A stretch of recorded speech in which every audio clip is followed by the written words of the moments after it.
أتى رمضان للأكوان بشرى، فطوبى إن صبرنا اليوم أجرا. فهيا ننفض الأحزان هيا، ونبدي رغم هذا الكرب بشرى.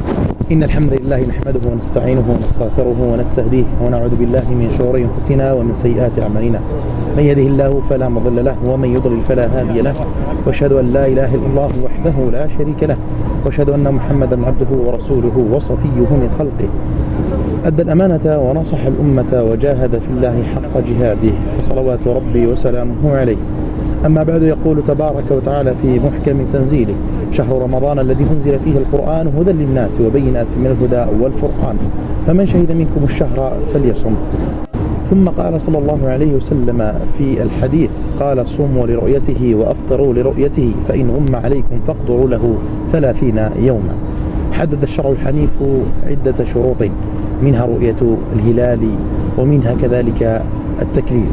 فالتكليف اليوم نتحدث عليه وهو ما يقتصد به البلوغ، وليس التكليف كالصلاة، كما قال صلى الله عليه وسلم: علموهم على 7 واضربوهم على 10. فإن النبي صلى الله عليه وسلم قد تكلم في الصلاة على 7 سنين، وليس الصوم كالصلاة. فشروط الوجوب وشروط الصحة في الصوم ليست هي شروط الوجوب وشروط الصحة في الصلاة. فمن شروط الوجوب في الصوم شرط البلوغ، وليس شرط الصلاة وهو 7 سنين. فشرط البلوغ اليوم نتحدث عليه عند الفقهاء جميعا. فالراجح عند علماء المالكية وهو المشهور عندهم على أن الصوم والبلوغ لا يعتد إلا في 18 سنة. ثم حدد الفقهاء في الشريعة الإسلامية على أن البلوغ في الصوم قد اختلفوا فيه كثيرا. فما يراه المالكية وهو المشهور عندهم، وهذا في در الثمين في شرح متن ابن عاشر رحمه الله، على أنه يعتد ب18 سنة، وهذا قول المشهور عند علماء المالكية.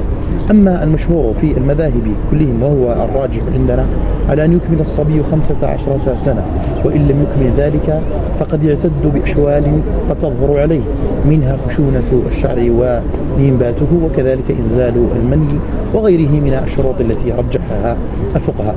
فالراجح في المسألة في البلوغ أنه إذا بلغ الصبي ووجدت له عدة أمارات أو علامات لبلوغه وجب عليه الصوم، ولا يعتد كذلك بسنه.